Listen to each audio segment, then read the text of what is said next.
On the cusp of the new millennium, an eerie anxiety permeates our culture regarding the possibility of extraterrestrial life. Surveys show that a third of all Americans believe in UFOs. Nearly 5 million claim they have encountered alien beings. Scientists remind us that these fantastic sightings are unconfirmed and unconfirmable. Skeptics insist that the people who make these claims are either deluded or they're exploiting the controversy for personal gain. And yet, the people who say they've had these experiences remain loyal to their stories. Stories which capture our attention and reflect a deep hunger to believe that we are not alone. In rural Kentucky, a man recalls his family's supposed shotgun battle with aliens in 1955. A UFO investigator describes what she believes to be a face-to-face encounter with an alien. Just a mile from New York City, dozens of people hold the stories of UFOs and extraterrestrial visitations in a public park. And finally, a biblical scholar explains his belief that 6,000 years ago, all of human civilization was influenced by visitors from outer space. The notion of extraterrestrial life, fact or fiction? Or can it only be described as unexplained? In 1955, Kelly, Kentucky, 70 miles north of Nashville, Tennessee, was a peaceful farming community. On the evening of August 21st, deep in the Kelly countryside, a party of 10 people reported a wild encounter with aliens. The Langfords were winding down from a family get-together filled with laughter and card playing. 12 years old at the time, Lonnie Langford says he remembers that night clearly. There was me, my brother, my sister, 2 half-brothers, their wives, and a friend and his wife. That's about it, besides my mother. And we just sat around, and talked and played cards. My half-brother's friend, Taylor, he had to go out. We didn't have no inside restrooms back then. And as he was going out the door, he looked up and he noticed this round object. It had lights all around it. The Langfords' guest raced inside to tell the others what he had seen. They all thought he was joking. The card playing went on, uninterrupted. Finally, everyone turned in for the night, everyone except Lonnie's mother. She was just laying there awake with her eyes open and looking out the living room window, and saw this this object standing there. She screamed, Everyone jumped out of bed, and Lonnie's brothers grabbed their shotguns. He saw little creatures 3 foot tall, webbed feet, webbed ears, big eyes, hands that were web shaped like. They were silver, had silver uniforms, no noise, no sound, no talking. They was just there. I don't know why. Lonnie and his family watched the creatures float through the air as his brothers fired their shotguns. They say some bullets knocked the aliens over, but that to everyone's horror, the strange beings got back up again, unscathed. Everybody got roused up, started hollering and screaming. Lonnie's brother headed outside with his shotgun. Just as he was going outside, one of them grabbed him by the hair of the head, and then he jumped on out in the yard and, shot at him. Lonnie Langford said he and his family watched in terror as these glowing beings circled their home. When his brothers finally ran out of ammunition, they brandished their flashlights. The beams illuminated the sky, and to the family's surprise, the silver creatures quickly retreated into the darkness. They wasn't trying to hurt nobody. They wasn't trying to hurt a soul. I think they was more scared of us than we were of them. But I was really scared. And I'm just telling you the truth. Is Lonnie Langford telling the truth? Or is his story nothing more than a twisted memory from a family gathering gone awry? What we do know is that on the same evening, other residents in the area had reported what they believed to be meteor sightings. accompanied by a strange, machine-like hum. When the Langfords reported their sighting, police officers, state troopers, and even soldiers from the nearby Fort Campbell Army Base arrived to check it out. Kentucky State Trooper Russell Ferguson investigated the incident. He found no physical evidence to substantiate the Langford story.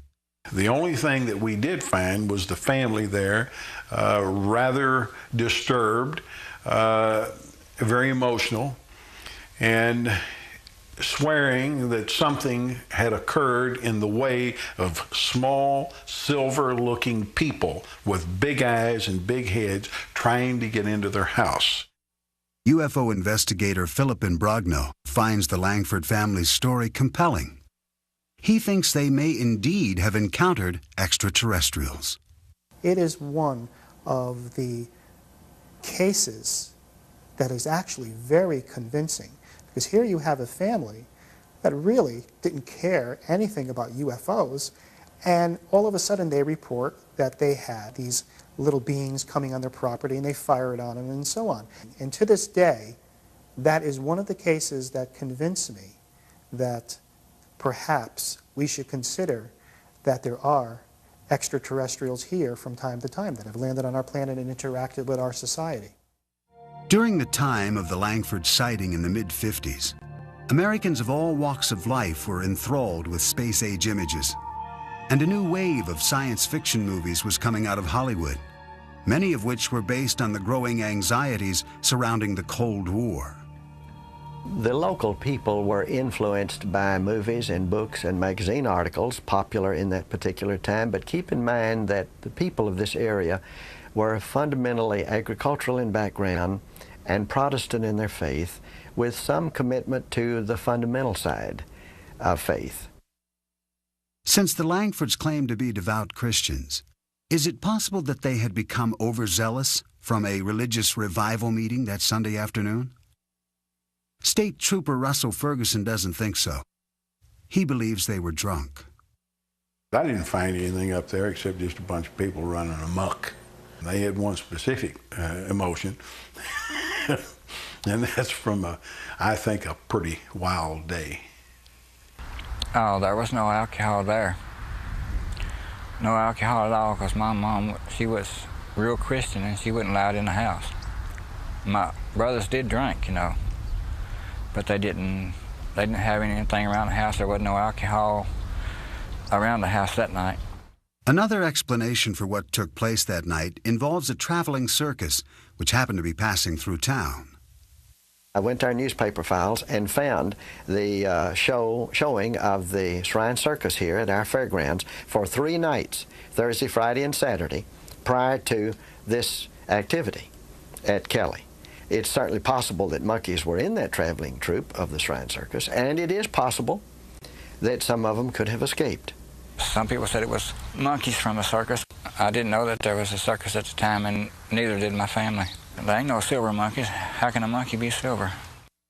If these strange visions weren't brought on by excessive drinking or playful chimpanzees, what really happened? One author on paranormal phenomena, Greg Little, thinks there could be a scientific explanation. This part of Kentucky lies on a major fault line. Little points out that tectonic pressures in the earth can create unusual forms of electromagnetic discharge, strong enough to disorient people.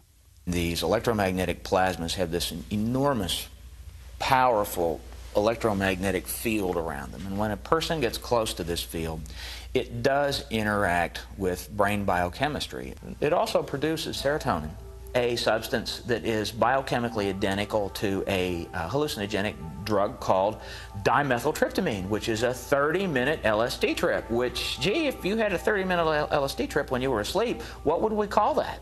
A dream. Dreams, nightmares, few, if any, will ever be sure of exactly what happened that summer night in 1955. I have no idea why the aliens visit me. Maybe they're just passing over and something, got curious and wanted to come down. I don't have no idea. Why do you think God put all those other planets out there and all those moons and all those other suns and just left this one with life on it? All the rest of them out there is without life now. I ask you, if you were suddenly capable of going from here to Mars or the sun or whatever other planet, and you were coming to Earth with all that technology that was available to you. Now, surely to hell you wouldn't land in Kelly, Kentucky, when we've got the nation's capital and all the other big cities and what have you. No, I don't think so. One thing is certain. Lonnie Langford and his family did not go out seeking extraterrestrials that August evening, and the memory has haunted them ever since. There are areas around the world which are known as so-called UFO hotspots because of the frequency of reported sightings. Pine Bush in upstate New York is one of those places. That is what attracted UFO investigator Ellen Crystal. This is where she actively attempts to initiate contact with aliens. Having written a book on her experiences called Silent Invasion, she believes her 20 years of research, including over 1,000 photographs, offers evidence of the existence of extraterrestrial life. It really takes a certain mentality to do it in a cohesive way so that you come away with some research. I mean, there's people like me trying to collect research and successfully doing it and trying to have close encounters where you can use equipment and machinery that actually works and registers. Ellen first began searching for extraterrestrials in the countryside around Pine Bush during the early 1980s. At that time, a psychic told her that she had been cured by aliens during a severe childhood illness. She basically did a reading with me, and she said, when you were 4, you were really sick, and she said, I see the ship above a White House, and they healed you. And I said, well, I was sick. I was sick for 8 months. I thought I was 2. This psychic reading motivated Ellen to pursue her dream of meeting up with aliens. This is her story. She maintains that on August 7th, 1980, she had a close encounter which satisfied her curiosity, perhaps more fully than she had expected. My own stipulation was that I would not walk in a new field that I hadn't walked in already. So I had gone up to actually the first site, which is right up here, about half a mile, and I was standing in the field, and I was turning around, just watching some nebulous lights. I saw a huge bright light go down in the trees right across the street from me. And I wasn't sure what I wanted to do. I kind of thought they were daring me. Ellen took the challenge. She drove from field to field, contemplating her next move. Gathering up her courage, she went back to the spot where she had first seen the mysterious lights. She says that as she aimed her flashlight up into the trees, she saw something that looked like a moth. But when she moved the light down, she saw legs. Legs that appeared to run in place. But the thing ran across the clearing when it could have ducked into any bush. This was the other thing that puzzled me. It ran across the clearing, came to the edge of the clearing, stopped and stared at me. The alien in Pine Bush was about 3.5 feet tall. No discernible clothing, beige, very pale beige looking, very thin, large head, no hair, very big yellow eyes that wrapped around to the side, and the eyes were what caught in my flashlight. Ellen was bewildered by an overwhelming power, which she sensed radiating from the creature. I mean, they look, if you just look at somebody that size, you think nothing, like a child. But then you get this awesome feeling of power. And at that point, I probably decided to take off. That was probably one of the deciding factors. Frightened and exhausted, she drove to a deserted parking lot to rest and collect her thoughts. I just couldn't deal with all the emotion. I was so paralyzed with fear, and I remember my chest like going up and down. I mean, I was totally panic-stricken. I started to sweat. Ellen Crystal kept a journal of this and other experiences that she included in her book. As part of her research, she has developed elaborate theories all her own about why these aliens have come to Earth. I think that the aliens have a problem. I think they have a really terminal physical problem. I think the only reason that aliens would be coming here on such a massive level would be if they have a terminal physical problem, and that essentially equates to reproduction, that they may be a race on the edge of extinction.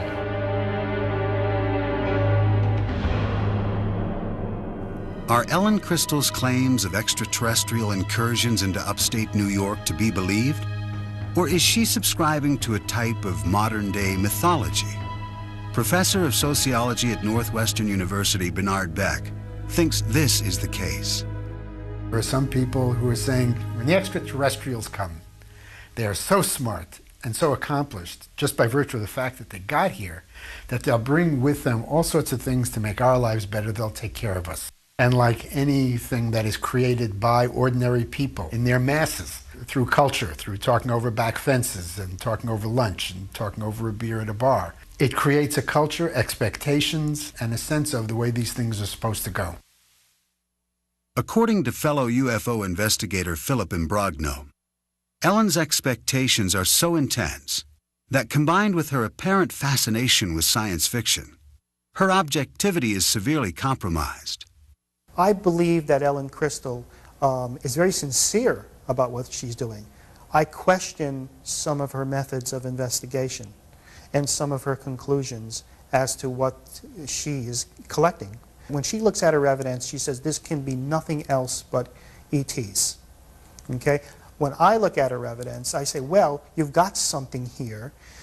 There are a lot of unexplainable sightings, but I don't think she has enough evidence to actually put a label on it to say this is an extraterrestrial spaceship. Many of the UFO sightings in Hudson Valley occur around the Stewart International Airport near Pine Bush. Airport manager and retired air traffic controller Ken No is familiar with these claims. People can see meteors, which are pretty spectacular sights sometimes. Most of the sightings that I've heard of are in the evening, and various airplanes have different kinds of lights, different configurations of lights, and if people aren't looking at the night sky all the time, or a great deal of the time, they may find something unusual looking. Adding to the confusion, in the summer of 1988, during a rash of reported UFO sightings, a group of pilots decided to play a practical joke on the residents of the Hudson Valley. They flew in an echelon formation, or if you like, a V formation, in small light aircraft, which don't make a great deal of noise, and they looked pretty impressive.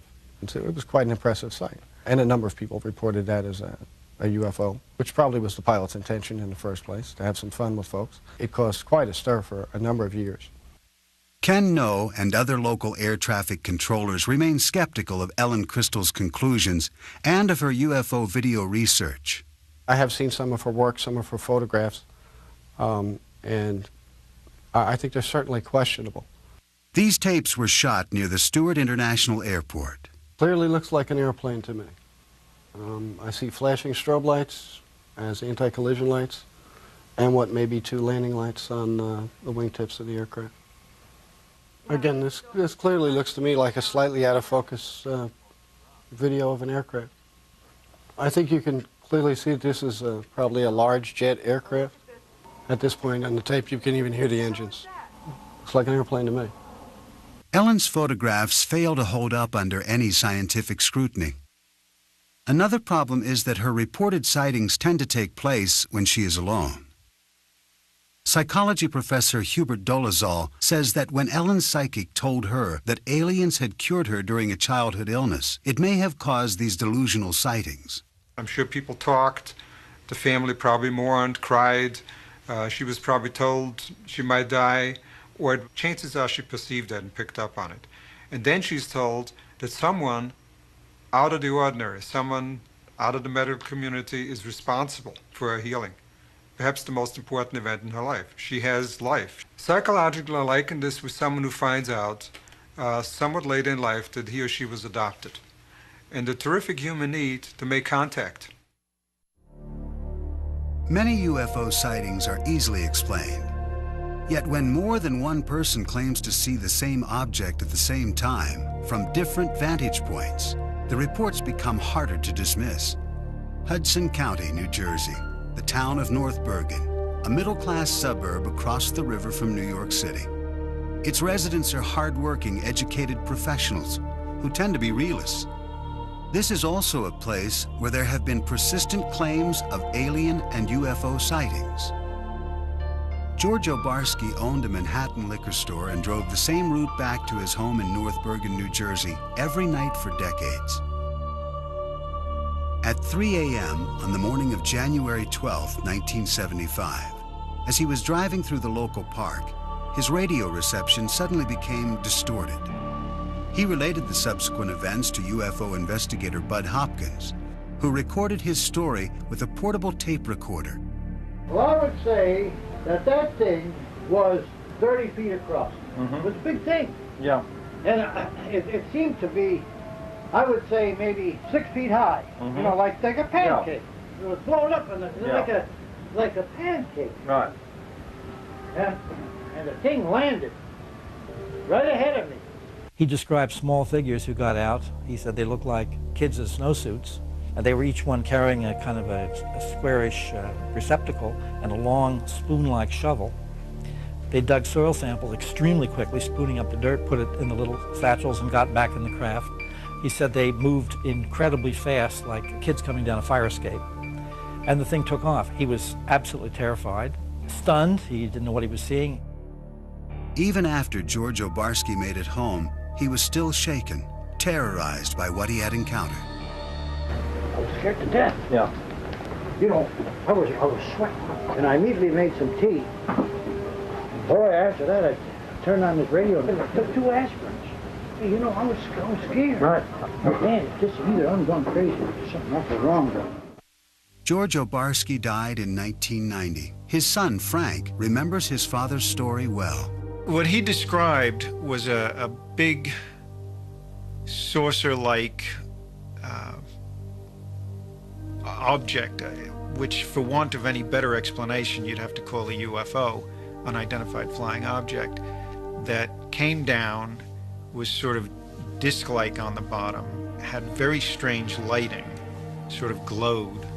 The clincher was, after it landed, my father described himself as being basically frozen, almost in fear. And this is a guy who'd been robbed a lot in the liquor store in New York and knew what fear was like and had coped with it a lot.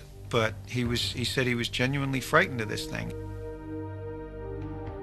Bud Hopkins tried to corroborate George Obarski's story with other witnesses, including a doorman who worked at the Stonehenge apartment building across the street from the park. I realized it was a big apartment building there, so I spent weeks trying to locate the doorman. I called him, and I remember my adrenaline rushing when this man said, "I will never forget it. This flying saucer came down and landed in the park," and I watched the thing come down. Then he started describing what it looked like, and it was an identical description to George. After writing about Obarski's story in the Village Voice newspaper, Bud Hopkins kept looking for other possible witnesses. One family came to light afterwards. They were living about 5 blocks away, seeing this object coming down the street, maybe 40 feet up, slanted, and they described it as if it was looking in their windows.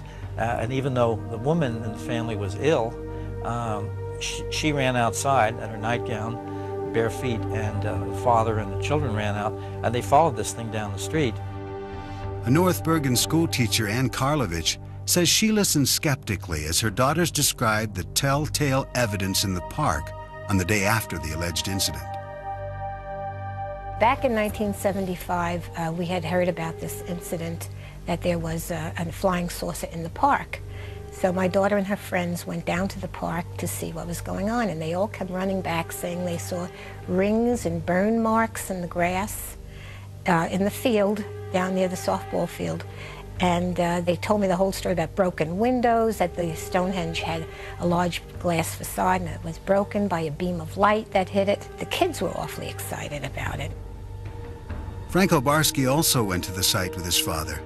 He knew him as a practical man, so it was difficult for him to understand why his dad held to such a seemingly irrational story. He didn't show much interest in things that couldn't be proved or disproved, or that didn't apply to everyday life. And this was one of those categories that he felt didn't apply to everyday life. So I had a lot of trouble reconciling my knowledge of my father with this story he was telling me. He said, you know, I've lived a long life as honorably and truthfully as I was able to. And he said, a man doesn't do that for over 70 years and then throw it all away by making up some foolishness. Since the alleged sighting made famous by George Obarski in 1975, residents of North Bergen, New Jersey have reported seeing dozens of UFOs on a number of different occasions. In the early evening of July 6, 1986, Wall Street investor Ron Lee and artist Nanetta Nappy were enjoying the sunset on Hurd Terrace in the Stonehenge apartment complex. I just said, what the heck is that out in the sky? I was just staring out and I saw something that was unidentifiable to me. And Nanetta and I looked at it and it wasn't moving. It didn't have any sound. And we just followed it with our eyes and tried to guess what that could be. Had it had a motor sound to it, I would not have been suspicious, but the fact that it was so silent and large, it was a large-shaped object, it drew my attention even further. I might have just ignored it. It was oval, and it had three sets of lights underneath it. And it just kept stationary in the sky for 5-10 minutes, and then at some point, it just took off and went south in a fashion without gaining momentum, but just going straight off with accelerated speed beyond what I was used to seeing. And shortly after that, very shortly, we heard noise and then saw military aircraft following it. The next day, sightings of this UFO were reported in the press. Nanetta was not one of the people who had called the local officials. Now, you don't want to talk about things that people could think that you're a little strange thinking about it. I was in denial about it because I didn't want to accept or believe that this thing did not have a rational reason behind it. 2 years later, in the same area of New Jersey, disc jockey Dave D'Elia claims he witnessed an unidentified flying object on St. Patrick's Day in 1988 over North Hudson Park. D'Elia says he was driving home when he noticed something in the sky. He pulled over. As I'm standing there, it's getting closer and closer, no noise at all, but the lights that made up the triangle were white, the diamond were white and green. D'Elia returned to his car and followed the UFO down the parkway for several miles, noting the shape of the craft. The shape of the UFO was a diamond shape like this. Where my thumbs are was basically the part that was coming toward me. That's how it was flying. In 1993, 5 years after D'Elia's reported 1988 sighting, another North Bergen resident, Ann Karlovich, who had been skeptical of the earlier Obarski sighting, claimed she too was an eyewitness to an unidentified flying object. I saw this very kind of a elliptical shaped large light shining, and I looked at it and I said, gee, wow, what is that? And it seemed to be moving very slowly, but I wasn't sure. And then as I turned my car around, it was gone. So I came into the house, and my son-in-law and daughter were here. And I said to Joe, my son-in-law, I said, wow, did I see something strange on Boulevard East? And he said, I saw it too. It had a sort of eerie glow. It looked metallic and was very well lit, like with a fluorescent, bright flood kind of light. As I recall it to be a blimp-like object, like an elongated, like an ellipse, elliptical sphere, if you will. Joe Bass remembers reading the next day in the local newspaper that all the blimps in the area had been grounded due to foggy weather. I know what it wasn't. I know that it wasn't some sort of lights on the clouds or a meteor or anything like that. I suspect it was either some kind of government aircraft, some Air Force kind of aircraft that they don't let on that they have aircraft of this type. It wasn't a plane, it wasn't a helicopter, it was like a blimp type object. It is quite clear that people in this area believe they are seeing UFOs. But are they alien spacecraft? Since World War II, reports of UFO sightings have grown to merit a system of classification, a way to categorize people's claims. This method was developed by an astronomy professor at Northwestern University, J. Allen Hynek. It was he who coined the phrase close encounter of the third kind to describe human contact with an alien. Philip Imbrogno collaborated with Hynek on his final book in 1987. They collected accounts of East Coast sightings, which Imbrogno says number into the thousands. As I began to investigate more cases, I began to realize that I was just touching the tip of the iceberg. Actually, in a period of 5 years, there were 7,000 sightings. Now, they were made by people who are pillars in the community. Police officers, pilots, lawyers, educators, scientists, executives for major corporations, all saw an object that they considered to be larger than a football field flying overhead. Psychologist Hubert Dolezal maintains that UFO believers are mistaken in what they think they are seeing. What we're looking at is a perceptual phenomenon where the background information is either dark conditions or dusk conditions, and where there's very little visual structure against which the object appears. Add to that the question of, does this person have myopia, nearsightedness, and astigmatism, suffers from any other kind of visual defect? And now you're looking at the question of not only unidentified moving objects, but unidentified stationary objects. I know what I saw. That's the only thing I can say. I know I saw something that didn't look like anything else I had seen before. Syndicated columnist Sally Deering grew up in the North Bergen area. She's heard dozens of the local UFO stories, and she thinks any belief in aliens and UFOs is ridiculous. They jump to UFO. And I think they jump to that too quickly. There's a lot of ways you could explain a lot of these things that we see. And I think that people just want to believe, they'll go from A to alien before they'll go to A to B. And I remember back in the early 70s how we would read books, Robert Heinlein's Stranger in a Strange Land, Kurt Vonnegut's books, and we would accept science fiction as some kind of metaphor for what we were living in at the time. This sort of feeling of being outcast in a society. Are alienated people confusing science fiction with reality? According to Professor Dolezal, those who claim to see aliens and UFOs may be experiencing a psychological need to be a part of a trend, something bigger than themselves, thus latching on to observations which have little or no supporting evidence. What I do believe is going on, it's the proverbial bandwagon effect, that it's popular to be included and to be part of this. It is becoming more and more accepted. The onus of you're nuts, or there's something wrong with your brain, or you're a liar has been vastly decreased. I think people are more open to the possibility. I believe every human being wants to be part of something that is special, that is important, that is exciting. Certainly with the advent of human beings becoming more sophisticated in terms of space travel, our own yearnings to be in space and to populate other planets, I think all of that has fueled, and reasonably so, this entire belief system and movement. Although skeptics like Professor Dolezal give compelling reasons why people think they see things which are not really there, believers remain irritated by the general skepticism they encounter. Franco Barsky is still perplexed by his father's alleged experience.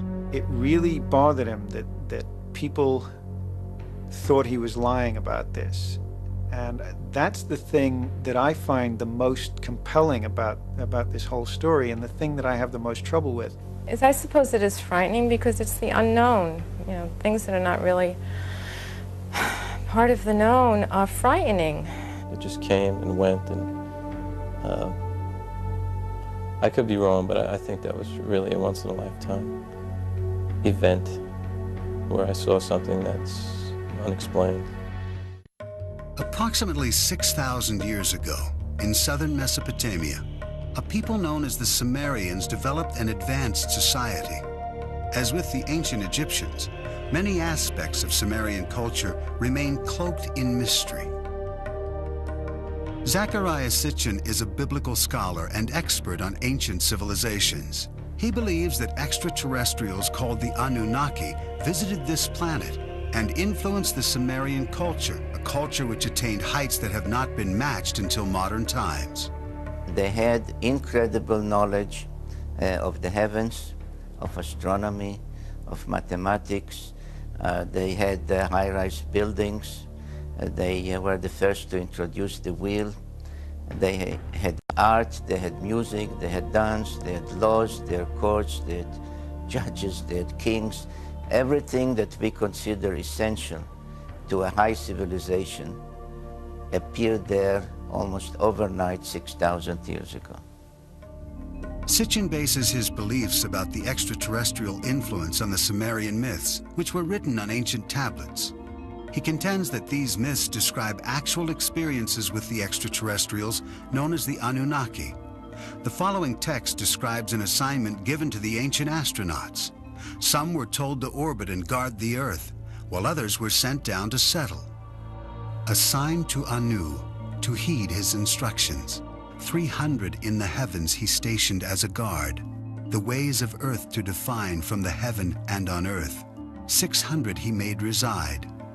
After he all their instructions had ordered to the Anunnaki of heaven and of earth, he allotted their assignments. I surmise from those various texts, they were losing their atmosphere on their planet, whether because of natural causes or ecological developments.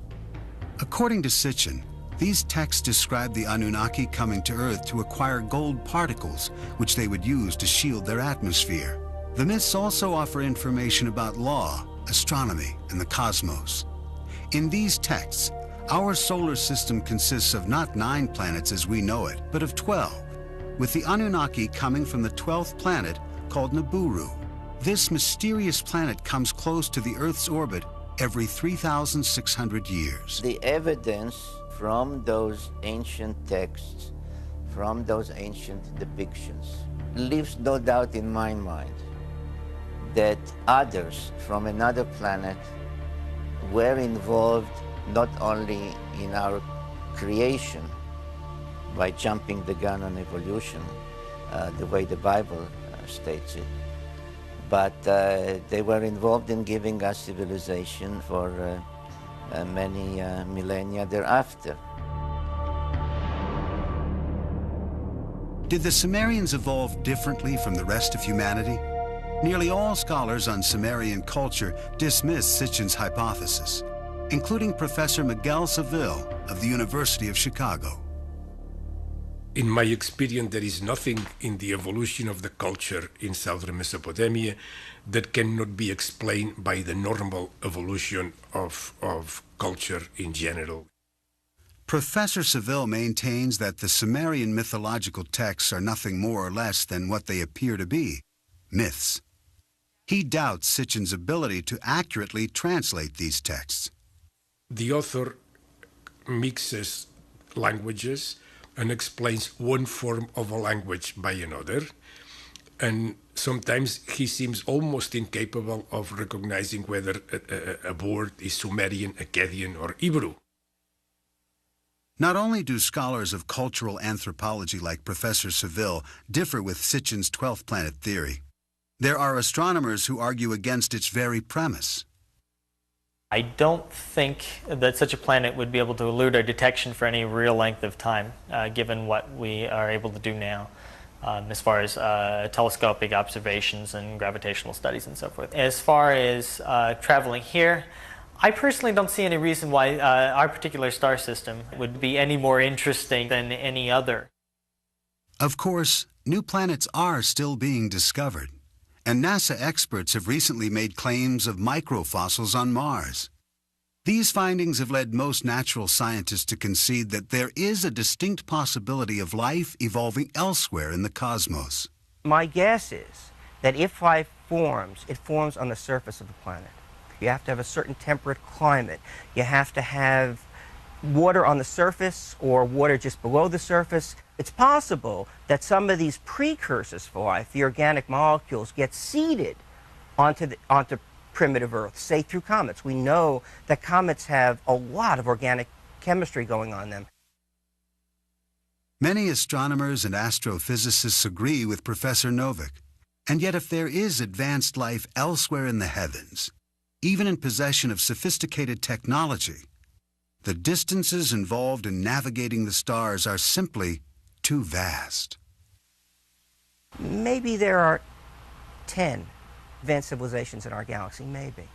But if there are, and this is really far-fetched, if there are, they are so far away from us that there is no chance. They are hundreds of thousands of light years away. There is no chance, zero, that we will ever be visited.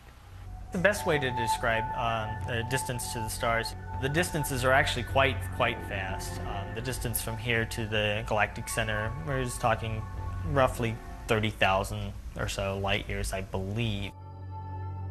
There are those that maintain that the current surge in extraterrestrial sightings is best explained as a substitute for traditional religion. If you take an adherence to a divine being, a god, what a religious belief one may want to adhere to, in the absence of such a religious belief, I think there, or as a supplement perhaps, there may be a need to say there is something more sophisticated, wiser, more technologically advanced.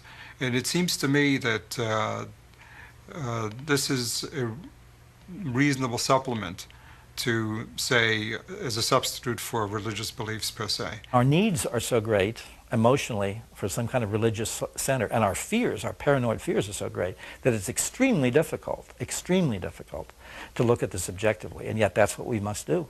Every era has had its extraterrestrials, except we now have a language that allows them to be extraterrestrial beings, instead of previous eras when they were just strange beings. If all the skeptical scientists in the world would put their heads together just for 1 year and do an in-depth study of this phenomena to find out whether or not UFOs are extraterrestrial in nature, maybe we could come up with some answers instead of being criticized all the time as to whether or not this is a true science. Somehow we as scientists have failed in explaining to people that there are things about the universe that we really do understand. We don't know everything, but we know a lot. And there are things that we can just rule out. And people just don't buy this. And I find that very sad, that the culture of modern science has not really sunk in the culture of our nation. Bud Hopkins believes that if modern science would not completely rule out UFO claims, if they would just investigate a fraction of these sightings, they would indeed reach a larger audience. What I like to say is that an extraordinary phenomenon, which this undeniably is, no matter what your point of view is about it, an extraordinary phenomenon demands an extraordinary investigation. The way science works is that if there were something out there that was credible, if there was real good evidence and things could be followed up and said, yes, in fact, I see what you're talking about, people would love that. If there was anything to it, it would be embraced by the scientific community. Though skeptics will insist that all the thousands of claims of alien sightings do not add up to a single scientific confirmation, people will go on reporting them, asserting with equal fervor that what they saw was real. But without physical evidence, we are left only with assumptions. Some choose to believe in the existence of extraterrestrial life, rather than tolerate the uncertainty of the unexplained.